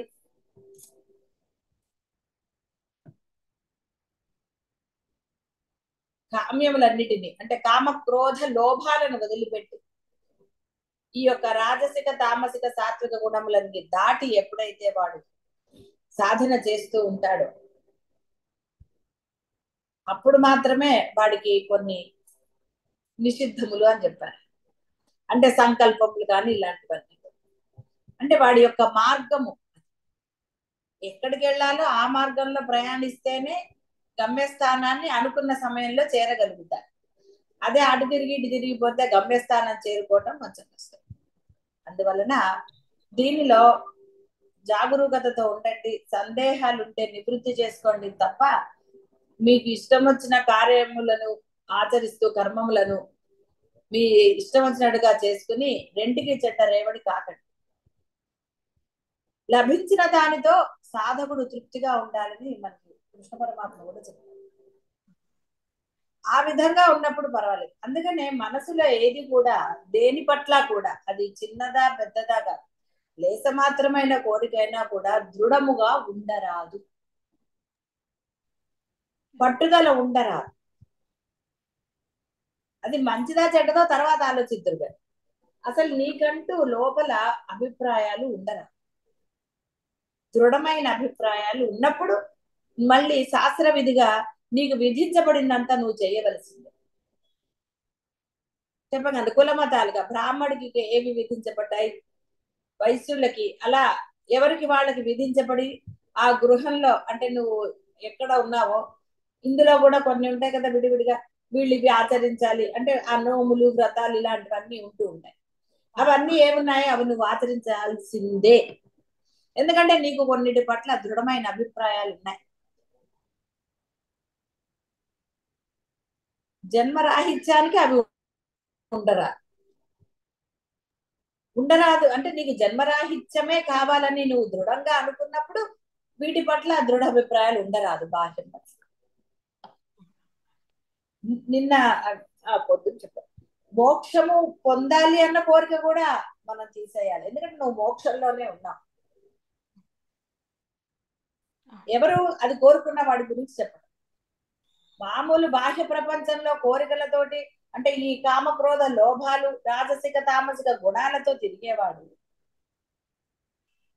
నేను మోక్షంలోనే ఉన్నాను కదా అని తప్పుదారిలో వెళ్ళకు. అందరూ అందులో ఉన్న వాళ్ళే, అజ్ఞానులు అందులో ఉన్న వాళ్ళే, జ్ఞానులు అందులో ఉన్న వాళ్ళే. తెలిసి చేసింది వేరు, తెలియకుండా నా ఇష్టం వచ్చినట్టు వెళ్తాను అంటే సరైన మార్గం తెలుసుకుని ప్రయాణించేవాడు గమ్యస్థానాన్ని సులభంగా చేరుకుంటాడు. కాబట్టి జ్ఞాన మార్గంలో ప్రయాణించేవాడు అంటే ఈ యొక్క జన్మరాహిత్యం పొందాలి, ఏదైతే నేను అయి ఉన్నానో అదే స్థానంలో స్థిరముగా ఉండాలి అనుకున్నవాడు బోధలో ఏది చెప్పబడిందో, కృష్ణ పరమాత్మ ఏం చెప్పాడో మనకి అదే ఆచరించాలి. అందులో వాడు ఇంకా నా ఇష్టం అనడానికి లేదు. ఎందుకంటే అలా అన్నప్పుడు మాత్రమే నువ్వు ఈ జన్మలో అంటే ఈ దేహం ఉన్నప్పుడు పొందగలుగుతావు. అలా కాకుండా లేదు నాకు అక్కర్లేదు, నా అభిప్రాయాలు నాకు ముఖ్యం, నేను ఇలా మానవుడుగానే అంటే ఐడెంటిటీ తోటి ఉంటాను అన్న వాళ్ళు, అంటే నేను సత్సంగంలో ఉన్న వాళ్ళకే చెప్తున్నా. ఎందుకంటే మీకు క్లారిటీ రావాలి. మోక్ష సన్యాస యోగం చివరికి వచ్చేసారు, ఇక్కడ క్లారిటీ లేకపోతే ఎటు కాకుండా అవుతారు. అందుకని మరల చెప్పడం జరుగుతోంది, సందర్భం వచ్చింది కాబట్టి. కాబట్టి లేస మాత్రమైన మీకు బాహ్యమైన మీ యొక్క దేని పట్లైనా సరే, శరీరమా ఆస్తుల ఏదైనా సరే గుర్తుపెట్టుకోండి, దేని పట్లైనా మీకు ఒక దృఢ అభిప్రాయమో ఇష్ట అయిష్టాలో అలా ఏది ఉన్నా సరే, అంటే మార్చుకోలేను వాటిని వదలలేకపోతున్నానండి అంటున్నారు కదా, దానివల్ల బాధ కలుగుతుంది, దానివల్ల సంతోషం కలుగుతుంది, దాన్ని వదలలేను, ఇలాంటి ఏదైనా సరే అభిప్రాయం భావం ఉన్నది. ఎందుకంటే పొద్దున్నైనా ఎప్పుడో చెప్పాం మనం, సర్వభావనలను వదిలి త్యజించటమే మోక్షము. సర్వభావనలు అదే సన్యాసం అన్నా, అదే త్యాగం అన్నా, అదే మోక్షం అన్నా. కాబట్టి ఇక్కడ మీరు చాలా క్లారిటీగా ఉండండి. ఏమాత్రం ఇక్కడ మీరు ఇది చేసుకోకండి, మిమ్మల్ని మీరు పరీక్షించుకోండి. ఇక్కడ మీరు ఎవరికి భయపడవలసిన అవసరం లేదు, దేనికి లేదు. గొప్ప కోసం ఇది కాదు, ఇది ఆచరణ. ఆచరణ ఉన్నప్పుడు మాత్రమే మీరు జన్మరాహిత్యాన్ని పొందగలుగుతారు. బాహ్యంలో మీరు చెయ్యండి చెయ్యకపోండి, ఏది జరగాలో దాని ప్రకారం అది జరుగుతూ ఉంటుంది, అది వేరు. కాబట్టి ముఖ్యంగా జన్మరాహిత్యం కోరుకున్న వారు ఎట్టి పరిస్థితుల్లో కూడా ఈ యొక్క గుణములతో కానీ వేరే వాటితో కానీ ఉండరు. ఇలా మీరు ఉన్నప్పుడే అంటే నేను లేకుండా ఉండగలిగిన వారే, గుర్తుపెట్టుకోండి. అంటే మీరు ఎంత డౌన్ టు ఎర్త్ ఉండాలో అంత ఉండగలుగుతారు అనుకున్నప్పుడే, ఎట్టి పరిస్థితుల్లో ఎక్కడ సర్వకాల సర్వ అవస్థల యందు నేనుతో వ్యవహరించను అని మీరు దృఢంగా ప్రతిజ్ఞలు చేసుకున్నప్పుడు మాత్రమే మీకు జన్మరాహిత్యం అత్యంత సులభం. ఆయన చెప్పాడు కూడా, ఏ క్షణములో నువ్వు సర్వభావనలను త్యజిస్తావో ఆ క్షణమే మోక్షం పొందినట్టు, అందులో స్థిరంగా ఉంటావు. అది ఏదైనా సరే, పిల్లల పెళ్లిళ్ళ, చదువుల, ఇంకోట ఏదైనా సరే, ఆ పిల్లలైనా సరే, తర్వాత ఆ యొక్క భేదభావం, ఈర్ష్య అసూయ ద్వేషాలు, ఇందా చెప్పిన కామ క్రోధ లోభాలు ఏవి ఉండరాదు, సర్వభావనలు అని చెప్పాడు ఆయన. కాబట్టి ఏ భావన ఉండరాదు, ఇష్టమైన ప్రేమ అనేది ఉండరాదు, కష్టమైన ద్వేషము ఉండరాదు, సమానంగా ఉండ, భేదము లేదు ఎక్కడ, ఎవరి యందు ఏ అభిప్రాయము లేదు. తల్లిగా ఉన్నారు కాబట్టి మంచి చెడ్డలు మాత్రమే మీరు చెప్పాలి, వారికి ఏది ఆవశ్యకతో అది అంతే. అలాంటి దృఢ నిశ్చయం కలిగిన వారు ఈ విధంగా అంటే ఆ గుణాలన్నీ దాటాలి. లేని వారు అనుకోండి, వాళ్ళకి అసలు ఈ బోధతో పనేం లేదు, వారి ఇచ్ఛానుసారంగా ఉండవచ్చు. వాళ్ళకి చెప్పేది ఏమిటి అంటే, శాస్త్రంలో వేదం నుంచి తీసుకోబడ్డ, శాస్త్రం అనండి వేదంలో శాస్త్రంలో చెప్పబడిన విధి విధానాలన్నీ వాళ్ళు ఆచరించవలసిందే. అక్కడ మళ్ళీ బద్ధకాలు ఇంకోటి పనికి రాకూడదు. సరే మళ్ళీ అక్కడ కూడా మీకు బద్ధకాలు ఇంకోటి పనికి వస్తే మళ్ళీ ఆయన చెప్పిన ఆ జన్మలు ఎలాంటి జన్మలు ఆయన చెప్పాడు కదా, అలాంటి జన్మలు మీరు పొందవలసి వస్తుంది. కాబట్టి డిసైడ్ యువర్ సెల్ఫ్. కాబట్టి ప్రవచనం వినే వాళ్ళందరికీ అదే సలహా, కంగారు లేదు అనుకోకండి. మిమ్మల్ని మీరు పరీక్షించుకోండి.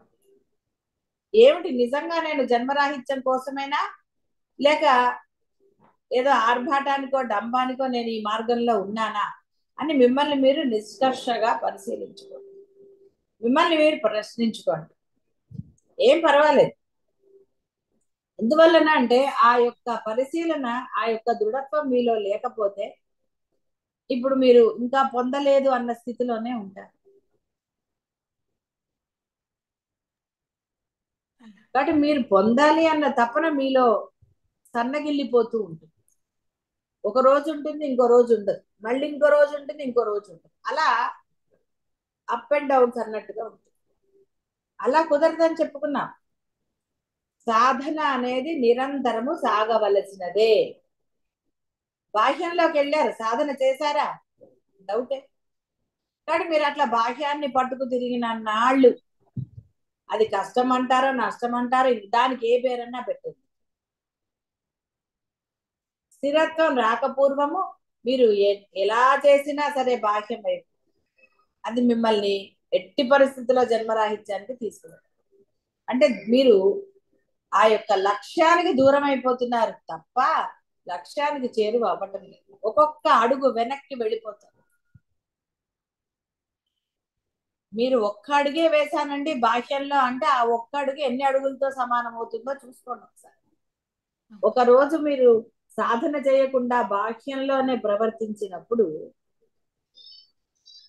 ఒక రోజులో ఎంత నష్టపోయారో ఆ మరునాడు జరిగినదా, ఇలా మిమ్మల్ని మీరు పరీక్షించుకోండి.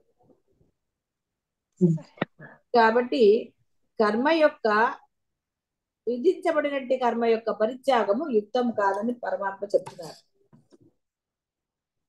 శాస్త్ర విహితము కర్మను ఎవరు నువ్వు త్యజించరాదు. శాస్త్రములందు విధించబడు కర్మలన్నీ జీవుని యొక్క నైతిక ఆధ్యాత్మిక సమున్నతికి దోహదము కలగజేయునవే అవటం వలన వానిని ఎవరు నువ్వు త్యజించరాదు. ఇదంతా కూడా మొదటి నుంచి చెప్పినప్పుడు ఆ పాయింట్స్. కాబట్టి ఎవరికైతే ఇంకా ఇక్కడ ఆయన అద్వైతం గురించి చెప్పలేదు ఇంకా, అంటే ఇవి మొదటి నుంచి చెప్పినావు కాబట్టి కర్మల నుంచి వచ్చాడు కదా, కర్మయోగము, జ్ఞానయోగము, విజ్ఞాన యోగము, ఆ తర్వాత ఇలాంటివన్నీ వచ్చాయి.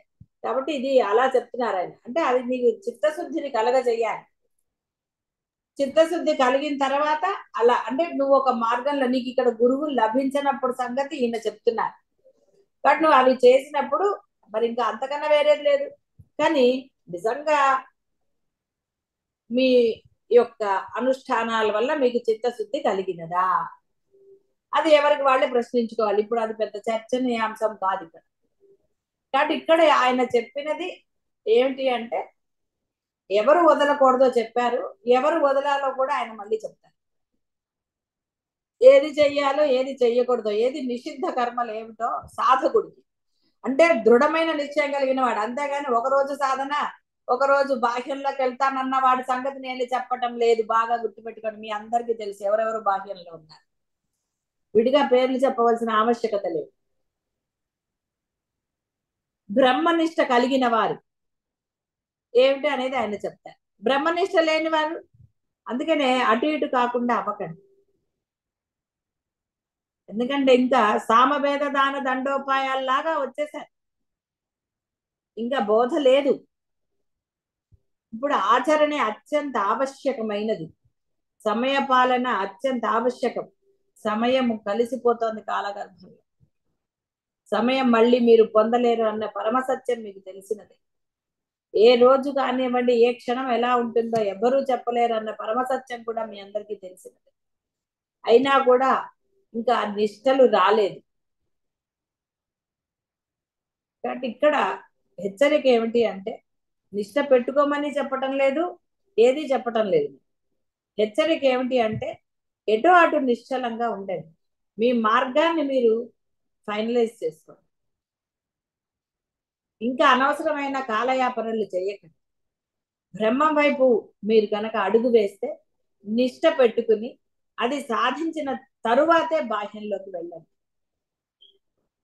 మీ నిష్ట బ్రహ్మ యందు కాబట్టి మీ యొక్క బాహ్యాన్ని చూసే బాధ్యత ఆయన తీసుకుంటారు. అప్పుడు అది ఆయన ధర్మం అవుతుంది. ఈ పాయింట్ మరి అర్థమవుతోందో అర్థం కావడం లేదో నాకు తెలియటం లేదు. ఎందుకంటే బాహ్యాన్ని మీరు వదలట్లేదు కాబట్టి ఈ పాయింట్ మరల మరల చెప్పవలసి వస్తుంది. ఎప్పుడైతే మీరు నిష్ట బ్రహ్మయందే కలిగి ఉంటారో, బ్రహ్మయందే ఉంటారో, మీ బాహ్యం యొక్క అది ఆయనది. ఎందుకంటే అంతా కూడా ఆయనే, లోపల బయట అంతా. కాబట్టి ఆయన ధర్మం ఆయన చేస్తారు. ఆయన ఎప్పుడు ధర్మానికి విరుద్ధంగా వెళ్ళరు. ఆయనకేమి బద్ధకాలు అలాంటివి లేవు. తామస గుణం, రజోగుణాలు అలాంటివి ఆయనకి లేవు. రమ్మన్నారు. కాబట్టి మీరు మిమ్మల్ని మీరు ప్రశ్నించుకుని వివేక విచక్షణాలతో మీ మార్గాన్ని నిర్ణయించుకోరు. ఏ మార్గం నిర్ణయించుకున్నారో ఆ మార్గంలో విధించబడినవన్నీ మీరు చేయవలసి. కాబట్టి సాధకులు, ముముక్షువులు సాధకులు ఎలా ఉండాలి ఏది అవన్నీ కూడా అయింది మళ్ళీ చెప్తారు. కాబట్టి అది చేసుకుని అంటే ఆ నిశ్చయమైన తర్వాత బోధ మీకు సులభంగా అర్థమవుతుంది. అయితే కాలక్షేపంగా ఎందుకండి, ఆగా బాహ్యం ని సెలెక్ట్ చేసుకున్న వారు బాహ్య కార్యక్రమాల్లో నిమగ్నం అవ్వచ్చు. బాహ్యం నిర్ణయించుకున్న వాళ్ళు ఆ యొక్క దాంట్లో నిమగ్నం అవ్వచ్చు. అనవసరంగా ప్రవచనం వింటూ సమయాన్ని మనం వృధా చేసుకోక్కర్లేదు. మీరు అలా కాకుండా లేదండి జన్మరాహిత్యమే దృఢంగా నిశ్చయించుకున్నాము అంటే మటుకు ఏం చేయాలో కూడా మీకు తెలుసు.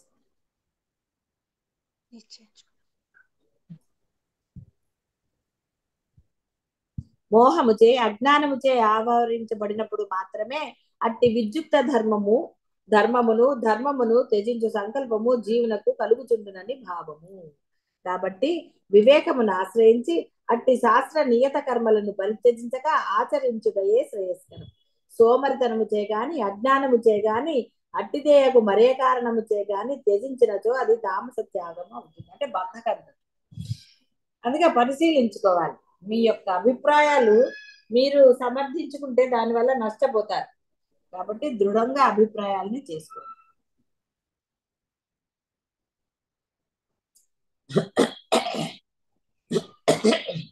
బద్ధకాన్ని వదలాలని తామస గుణాన్ని ఫస్ట్ చెప్పాడు ఆయన. అమ్మయ్య ఇవన్నీ చెయ్యకపోతే హాయిగా ఉంది, కాస్త లేటుగా లేవచ్చు, లేదా ఇలాంటి అభిప్రాయాలు ఎవరికి ఉండరు. ఎవడు శరీర ప్రయాస వలన భయము చేత దుఃఖమును కలగజేయనిది అని తలంచి విద్యుక్త ధర్మాన్ని విడిచిపెడతాడో అట్టివాడు రాజస త్యాగము గావించిన వాడై వాడికి పాపం కలుగుతుంది అని అర్థం. ఫలితం పొందడు అంటే. వాటి ఎందుకు వచ్చిన వాళ్ళండి, ఎంత పూజలు ఒట్టిగా కదా, దానికి కూడా మరి పూలు కొనాలి, అవి కొనాలి, ఇవి కొనాలి అంటే మరి దీపంలో నూనె వేయాలి, వత్తులు కొనాలి, ఇన్ని ఖర్చులు. కాబట్టి ఖర్చు అని భయపడి ఎవడైతే అది మానేస్తాడో, శరీర ప్రయాస మరి కూర్చోవద్దు పూజకి భయము చేత ఎందుకు వచ్చిందని మానేడు. కాబట్టి వాడు త్యాగం వలన కలిగి ఫలితం అంటే జన్మరాహిత్యం అనే దాన్ని పొందలేడు.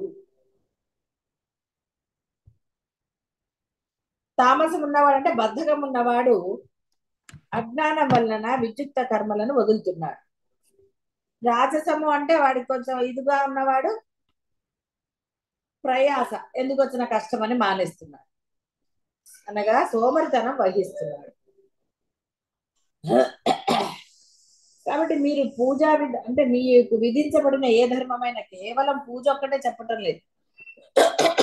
కుటుంబాన్ని పోషించటం అనండి, ఇంటికి వచ్చిన వాళ్ళని గౌరవించటం, అందరితో సఖ్యతగా ఉండటం, ఇలాంటివన్నీ ప్రారంభంలో కష్టంగానే ఉంటాయి. అందరితో సమానంగా ఉండాలంటే ఎంత కష్టం అండి. కాబట్టి సామరస్యంగా కానీ ప్రేమగా ఉండాలన్నా, భేదభావం లేకుండా ఉండాలన్నా ఎంత కష్టం. కానీ అది కష్టంగా ఉన్నా ఇష్టం చేసేసుకుంటే దానివల్ల వాడు అనంత ఫలితాన్ని పొందుతాడు. బ్రహ్మ ముహూర్తమున లేచుట, శీతలోదకము చే స్నానము చేయుట, బ్రహ్మచర్యమును పాలించుట మున్నగు క్రియలు ప్రారంభంలో చాలా కష్టంగా ఉంటాయి. కానీ దానివల్ల వాడికి మహదానందాన్ని వాడు పొందుతాడు. ఎందుకంటే బద్ధకం వలన వాడు అవన్నీ చేయలేడు. ఏం చేస్తానులే అనుకుంటాడు. కాబట్టి ఇప్పుడు మీరు బాహ్య ప్రపంచంలో ఉన్న వాళ్ళు అలాగా ఆ పొద్దున లేచి చేస్తున్న పూజే మీకు పుణ్యం అనండి. అంటే బాహ్యంలో ఉన్నవాడికి పుణ్యమే కదా కావాలి. పుణ్యమో లేక మీరు అనుకున్న కోరికలో ఇంకోటో ఏదో ఎందుకంటే బాహ్యము అనంతం. అవన్నిటిని ఇది చెయ్యాలి అంటే ఇలాంటి నియమాలు ఉన్నాయి. శాస్త్రం ఇదే చెప్పింది. పూజ అంటే ఇప్పుడు 11ంటికి 12ంటికి చేసేది పూజ అనబడదు. మీరు ఆ యొక్క సూర్యుడు ఉదయించిన లోపల మీరు చేసే పూజ, కనీసం ఉదయించిన ఎన్నో ఘడియలు చెప్తారు, 1 గంట వరకు అనుకోండి పోయి, ఆ లోపల మీరు పూజ చేస్తేనే అది మీది పూజ కింద ఆయన జమ కడతాడు. లేకపోతే ఆయన ఏం జమ కట్టాడు, ఆయన లెక్కలు ఆయన వేసుకుంటాడు. కాబట్టి ఇవన్నీ కూడా బద్దకించి వానిని చేయటకు ఇచ్చగించగా ఇక ఏం చేస్తాడో చేస్తాడు. కాబట్టి వాడికి ఏమీ ఫలము లభించదు. ఏలైనగా త్యాగమనగా సంఘత్యాగమే గాని కర్మత్యాగము కాదు. కర్మలను త్యజించి వేస్తున్నారు కాబట్టి వాళ్ళు అంటే శ్రేయస్సును పొందలేరు అని అర్థం. ఒకటే మాట, శ్రేయస్సును వారు పొందరు. బాహ్యంలో కూడా వాడికి ఏం శ్రేయస్సు లభించదు. ఎప్పుడు పూజ చెయ్యాలో అప్పుడు పూజ చెయ్యాలి, ఎప్పుడు నీ యొక్క ధర్మపరమైన కార్యం చెయ్యాలో అప్పుడు చెయ్యాలి. పిల్లలకి చిన్నప్పుడే మంచివి చెప్పాలి, అంతేగాని వాడికి 25 ఏళ్ళు వచ్చాక అప్పుడు మంచి చెప్తే వాడు వింటాడు? వాడికి ఎప్పుడు చెప్పాలో అప్పుడే చెప్పాలి. వాడిని ఎప్పుడు స్కూల్లో జాయిన్ చేయాలో అప్పుడు చేయాలి. ఇవన్నీ ధర్మాలు కదా, విధించబడినవి. పెద్దవాళ్ళని గౌరవించటం కానివ్వండి, ఏదైనా సరే, అబద్ధాలు చెప్పకుండా ఉండటం, ఇలాంటివన్నీ కూడా విధులే. కేవలం పూజ ఒక్కటే కాదండి, అది మామూలుగా సహజంగా అందరు పొద్దులు లేవని కాబట్టి అది చెప్తున్నాను నేను. అంటే ఇవన్నీ ఉన్నాయి అలా క్లియర్ గా. నువ్వు అలాంటి పూజలు చేయాలి. ఆ పొద్దున్నే లేచి అది చేసినప్పుడు నీకు ఒక ఫలితం కలుగుతుంది. దాని వలన నీకు మంచి, నీ కుటుంబానికి మంచి, ఇలా జరుగుతూ ఉంటాయి. అలా అన్ని రకాలుగా అప్పుడు నువ్వు ధర్మంగాను ఉండగలుగుతావు, ప్రేమగాను ఉండగలుగుతావు. ఏ సమయంలో ఏది చేయాలో అన్ని కూడా నీకు స్ఫురణకు వస్తాయి. ఎందుకంటే నువ్వు పరమాత్మ యందు లగ్నమై ఉన్న మనసుతో ఉన్నావు కాబట్టి. ఇలా కర్మత్యాగము చేయటము ఇలాంటివన్నీ కూడా. కాబట్టి నిష్కామ కర్మమే అసలైనది, అదే సాత్వికము అని కూడా చెప్తారు. కాబట్టి కర్మలన్నిటినీ త్యాగము చేయటము అంటే ఏ కర్మలను త్యాగం చేయాలో ఇప్పుడు తెలిసింది కదా, ఏ కర్మలను త్యాగం చేయాలి, ఏ కర్మలు ఆచరించాలి. కాబట్టి ఇక్కడ అంతా చెప్పబడేది ఏంటంటే, సూక్ష్మంగా చెప్పాలి అంటే నీ ధర్మాన్ని నువ్వు ఆచరించు, అప్పుడు అక్కర్లేనిది అదే త్యజించబడుతుంది. నీ మనస్సుని శుద్ధముగా ఉంచుకున్నప్పుడు కర్మల వలన అది మలినం అవ్వకుండా నీవు ఎప్పుడైతే శ్రద్ధాభక్తులతో ఉంటావో, ధర్మమే ఆచరిస్తూ ఉంటావు, అప్పుడు నీ చేత అన్ని ఆయనే చేయిస్తాడు. ఏది చేయించాలో అదే చేయిస్తాడు, ఏది అక్కర్లేదో అది తీసేస్తాడు.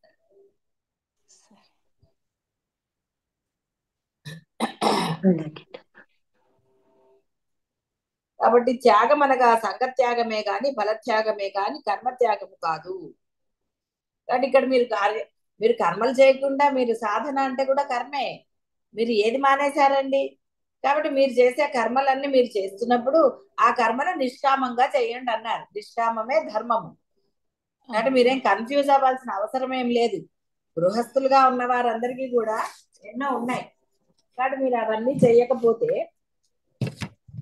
అంటే నిష్కామంగా చేయకపోతే మీరు మీ మనసు శుద్ధం అవ్వదు, మనసులో అనేక భావనలు ఉంటాయి, ఇలా రకరకాలుగా జరుగుతుంది. కాబట్టి శాస్త్ర నియమితము ఆ యొక్క కర్మ చెయ్యాలి అన్నారు. కాబట్టి శాస్త్ర నియమితము అన్నప్పుడు ఇక్కడ 2 రకాలు. మనం బ్రహ్మమా బాహ్యమా, నీ మార్గం ఎటు, నీ మార్గాన్ని అనుసరించి నీ కర్మ నువ్వు చెయ్యాలి. కాబట్టి సాత్వికునిదే ఉత్తమ పద్ధతి, ఆ సాత్విక త్యాగమే అసలైనది అన్నారు.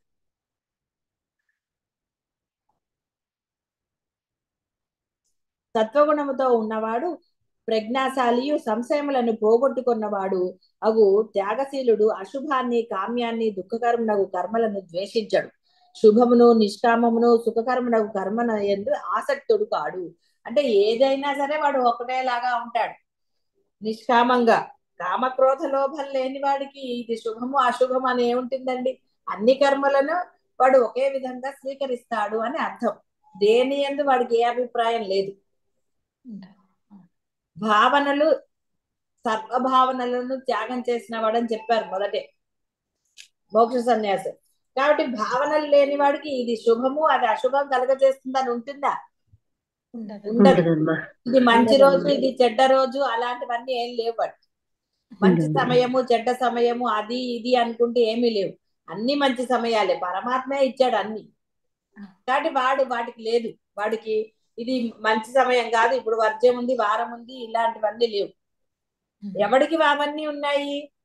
కామక్రోధ లోభాలతో ఉన్నవాడికి ఉన్నాయి, భావనలతో కూడిన వాడికి ఉన్నాయి. కాబట్టి సింపుల్ గా ఇంత గోల్ లేకుండా చెప్పాలంటే నేనుతో ఉన్నవాడికి అన్ని ఉన్నాయి. నేనుతో వ్యవహరించే వాడికి సర్వము ఉన్నాయండి. వాడు శాస్త్రంలో విధించబడినవి చేసి తీరవలసిందే, వాడిని ఎగ్గొట్టడానికి లేదు. నేను లేని వాడికి శాస్త్రంతో బంధం లేదు. అందుకే జ్ఞాని కర్మ చేసినా చెయ్యనట్టే ఎందుకు చెప్పారు? దానికి విధించబడ్డాయా? దానికి అసలు విధించబడనే లేదు ఏవి అని చెప్పారు. అది బాగా గుర్తుపెట్టుకోండి. అంతే తప్ప మీరు మళ్ళీ కన్ఫ్యూజన్ అయిపోయి మళ్ళీ కర్మల్లోకి దిగుతామండి అంటే అంటే మీ మార్గాన్ని నిర్ణయించుకున్నాక మీరు కర్మల్లోకి దిగండి, వద్దనట్లేదు. అంతేకామని ఇటు మానేసి అటు మానేసి ఎటు కాకుండా అవుతారేమో అని భయం. కాబట్టి అలా కాకుండా మార్గాన్ని నిశ్చయం చేసుకుంటే నిష్ట పెట్టుకున్న వాడే మార్గంలో ఉన్నట్టు బాగా గుర్తుపెట్టుకోండి. ఇన్నాళ్ళు చాలా వదిలేశాను కానీ బ్రహ్మనిష్ట ఉన్నవాడే, అంటే బాహ్యమందు చరించకుండా బ్రహ్మనిష్టనే పెట్టుకుని బ్రహ్మమందు స్థిరత్వం పొందేవాడే మార్గంలో ఉన్నట్టు. అది నిశ్చయం చేసుకోండి. అది చేసుకున్నవాడు అది ఒక్క పొందుతాడు. లేదు అనుకోండి బాహ్యము బ్రహ్మము బాహ్యము బ్రహ్మం, ఇటో కాలు అటో కాలు ఇటో కాలు అటో కాలు వేస్తే ఎప్పటికి వెళ్తారండి? ఈ లోపల దేహం నశిస్తుంది. అందువలన ఇది బాగా గుర్తుపెట్టుకోవాలి.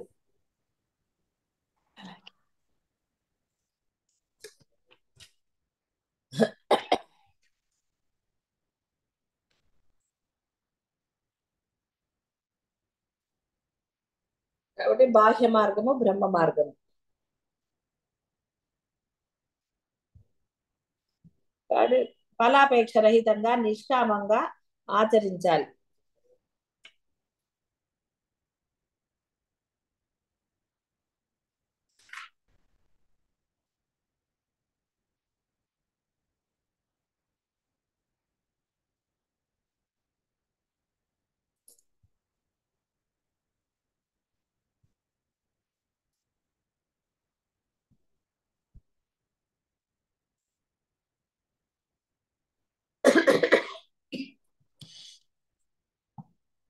కాబట్టి సత్వగుణముతో కూడినవాడు ప్రజ్ఞాశాలి, సంశయములను పోగొట్టుకున్నవాడు ఒక త్యాగశీలుడు, అశుభాన్ని కామ్యాన్ని దుఃఖకరమునకు కర్మలను ద్వేషించడు, శుభమును నిష్కామమును సుఖకరమునకు కర్మయందు ఆసక్తుడు కాదు. వాడికి అది లేదు ఇది లేదు. వాడికి ఏది విధించబడిందో ఆ ధర్మం ఏంటో వాడు అది చేసుకుంటూ వెళ్ళిపోతాడు. ఇది పుణ్యం వస్తుంది కాబట్టి ఇది చెయ్యాలి అని చెప్పి ప్రయత్నపూర్వకంగా అది చెయ్యడు. అమ్మో ఇది మనకి చెడు చేస్తుంది కాబట్టి అని ప్రయత్నపూర్వకంగా అది ఆపేయడు. పిల్లలు చెడు మార్గంలో ఉన్నప్పుడు వాడిని దండించాలి. అయ్యో దండిస్తాడు పాపం అనుకుంటే వాడు దండిస్తాడా? దండించలేడు. దండించకపోతే పిల్లవాడు చెడిపోతే అది మళ్ళీ ఆ పాపం కూడా నీకు, ఎందుకంటే నిన్ను తండ్రి తల్లిగా పెట్టాడు, నీకు ఆ ధర్మం విధించబడింది. నువ్వు ఆ ధర్మాన్ని పాటించి తీరాలి. అవసరం వచ్చినప్పుడు దండన చేయాల్సిందే. అది పిల్లలా పెద్దలా ఎవరైనా సరే అధర్మపరులు ఉన్నప్పుడు నీవు ఆ ధర్మాన్ని వ్యతిరేకించవలసింది. ఆ నిర్భయత్వం నీలో ఉండాలి. అంతేగాని బాహ్యంలోకి వెళ్ళిపోతూ మొహమాటాలు కానండి ఇంకోటనండి ఇంకోటనండి ఏవి చెప్పినా అది నేనే, ఇక దానికి ఏ రంగు పూసుకుంటారు, అది భయం అంటారా ఇంకోటి అంటారా, ఏదన్నా అనండి. నేను ఉన్నవాడే బాహ్యంలో పరిగెడుతూ ఉంటాడు. నేను లేని వాడికి అసలు ఏది లేదు. వాడికి భయానికి కూడా లేదు. వాడికి ఎందుకు, దేనికి భయపడాలి దానికి? నేను లేనప్పుడు, నేను ఉన్నప్పుడు కదా భయం. నేను లేనప్పుడు దేనికి భయం ఉండదు. కాబట్టి ఆవిడ నిర్భయంగా ఉంటాడు. ధీరత్వం, ఆ ధీరత్వం నిర్భయత్వం ఉన్నవాడే ఆ బ్రహ్మస్థానంలో సుస్థిరంగా స్వస్థానంలో స్థిరంగా ఉంటాడు. కాబట్టి ద్వంద్వములందు సమబుద్ధి కలిగి ఉంటాడు. అంటే మంచి చెడుల ఎందు సమబుద్ధి ఉంటుంది. ఇది మంచి ఇది చెడు, అమ్మో ఇది మంచి కాబట్టి చేసి తీరాలి, ఇది చెడు కాబట్టి నేను చెయ్యను, ఇలాంటి అభిప్రాయాలు వాడికి లేవు. అంటే అలానే చెడ్డ పనులు చేస్తాడని కాదు, అర్థం ఇలాంటి చెప్తున్నాను కదా. పిల్లాడికి మందేయాలనుకోండి, అయ్యో పాపం వాడికి చేదు కదా అని వేయటం మానేస్తాడు, తాను వేసుకుంటాడా? వేసుకోడు కదా. ఉండాలి. కానీ ఇక్కడ మంచి చెడు శుభాలు అశుభాలు అంటే అలాంటివన్నీ మనం అనవసరంగా మీనింగ్లు తీసుకోరా. కాబట్టి ఒక దానిని ద్వేషించుట గాని మరొక దాని యందు ఆసక్తి కలిగి తగులుకొనుట గాని అతనికి ఉండదు. అతడు ఇచ్ఛాద్వేష రహితుడై ఉంటాడు. అశుభ కర్మను కామ్యకర్మను ద్వేషింపడని చెప్పినంత మాత్రము చేత దాన్ని ప్రేమించుటని అర్థము కాదు.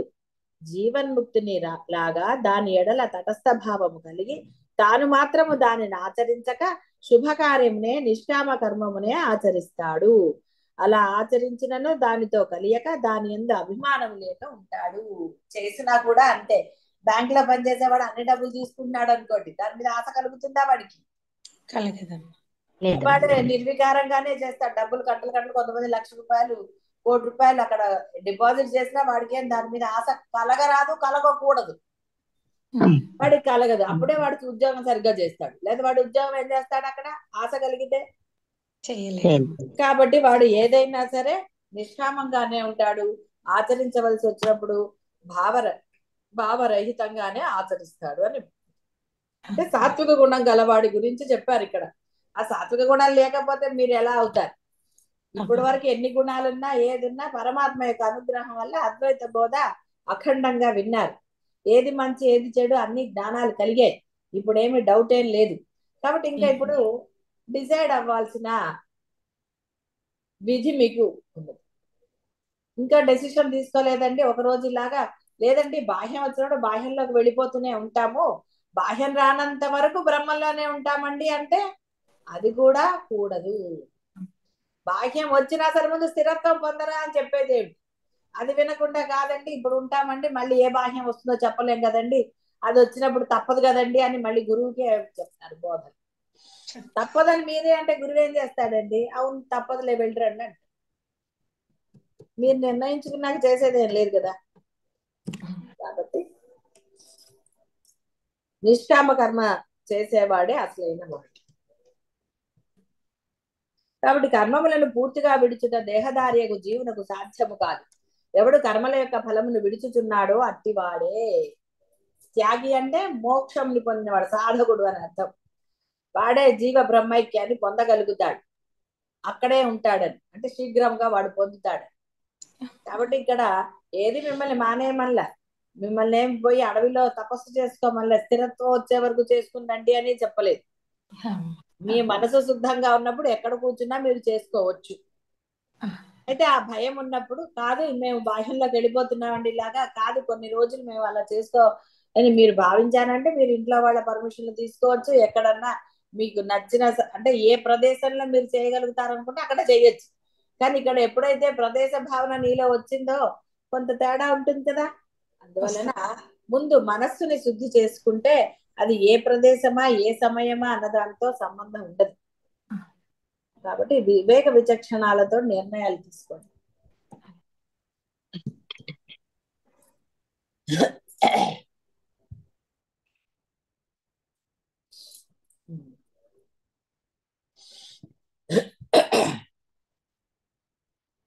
కర్మలు మీరు ఎలాగూ చేస్తూనే ఉన్నారు.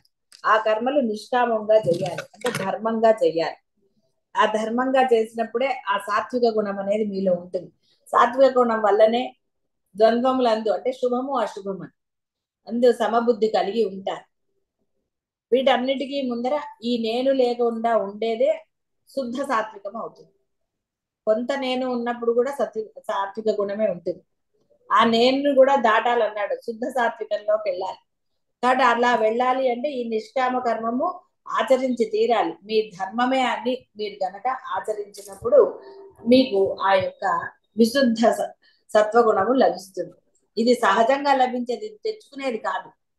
మీరు ఎప్పుడైతే నిష్కామంగానే చేస్తారో సర్వ కర్మములు ద్వంద్వ భావన లేకుండా, అంటే ఎటువంటి భావనలు లేకుండా మీరు కర్మలను ఆచరిస్తారు సాధనతో సహా, అప్పుడు మాత్రమే మీరు ఆ యొక్క అసలైన స్థితిలో స్థిరముగా ఉన్నట్టు. కాబట్టి వీడికి నిష్ఠ అవసరమే, నిష్కామంగానే చేసి తీరాలి, నా ధర్మాన్ని నేను ఆచరించి తీరాలి అన్న ఇది మీకు ఉండాలి. లేదు అనుకోండి నానా రకాలు అయిపోతాయి, నానా రకాలైతే నానా గోలలు అవుతాయి. కాబట్టి జాగరూకతతో ఉండండి, వివేక విచక్షణాలని చేసుకోండి. ఇంకా బ్రహ్మనిష్ట యందు తాత్సారం చేసుకుంటే ఎవరి జీవితాలు ఎన్నాళ్ళు ఎవరికీ తెలియందే, ఇది హెచ్చరికే. కాబట్టి ఆ యొక్క నిష్ట కలిగి ద్వంద్వరహితులై సమభావంతో నిష్కామ కర్మ అంటే మీకు విధించబడిన ధర్మాన్ని మీరు ఆచరించండి. ఇక్కడ ఆచరణే ముఖ్యమైనది. శ్రవణ మననాదులన్నీ కూడా అయిపోయాయి అంటే శ్రవణం అయితే అయిపోయింది, మననాదులు నిధిధ్యాసనన్న ఆచరణే మిగిలింది. కాబట్టి అందరూ కూడా వివేక విచక్షణాలతో మిమ్మల్ని మీరు ప్రశ్నించుకుని మీ మార్గం ఏంటో నిర్ణయించుకుని నిర్భయంగా ఆ మార్గంలో ప్రయాణించండి. ఎక్కడైనా నిష్కామ కర్మ చేయటం అనేది అసలైన పరమాత్మ చెప్పింది కూడా అదే. కాబట్టి అలా చేయడానికే కృత నిశ్చయులై ఉండండి. ఇంకా అందులో కనుక మార్గాన్ని కూడా డిసైడ్ అయిపోయి ఇంకా హాయిగా ఉన్నారు అంటే ఇది పరమాద్భుతంగా భావించవచ్చు. అందరూ జాగరూకులై వివేక విచక్షణాలతో మీ గమ్యస్థానాన్ని తెలుసుకుని అంటే మీరు నిశ్చయించుకుని ఆ విధంగా ధరించండి. శుభం భూయాత్.